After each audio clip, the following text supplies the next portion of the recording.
Donc on peut le penser, mais nous ne sommes pas dans ça. Qui ne voudrait pas, en tant qu'acteur politique, avoir toute la sympathie des enseignants? Qui ne le voudrait pas? Mais nous ne serons jamais des démagogues. Nous ne ferons pas des choses pour le simple plaisir ou sur une durée très courte. Parce que tromper les gens pendant un temps, c'est possible, mais tromper les gens tout le temps, ce n'est pas possible. Tout le cumul de ces accords que vous posez aujourd'hui, c'est parce qu'à un moment donné, il y a une volonté de tromper sur une période, en se disant, on verra ce qui va se passer après.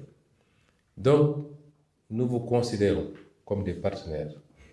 Nous vous confions nos enfants et nous souhaiterions que vous puissiez travailler dans les meilleures conditions possibles. J'ai toujours eu l'habitude de dire, en étant opposant et aujourd'hui en étant au pouvoir, que le secteur de l'enseignement et le secteur de la santé, on a parlé beaucoup de capital humain.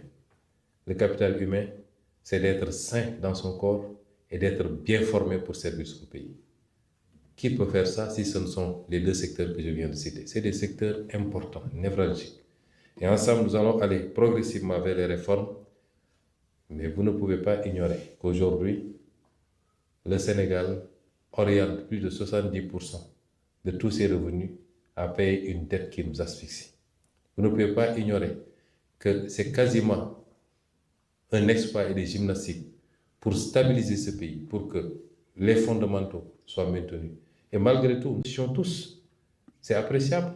Chacun paye sa facture d'électricité, chacun s'approvisionne en denrées, chacun, peut-être s'il a un véhicule, achète du carburant.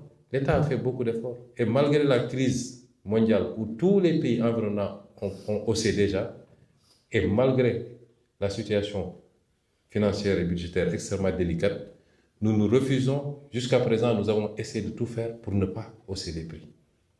C'est au prix de sacrifices que vous ne pouvez même pas imaginer. Si je dis qu'il faut qu'on s'écoute, il faut qu'on s'entende, c'est par rapport à tout ça. Et j'ai l'habitude de dire qu'une richesse se partage équitablement.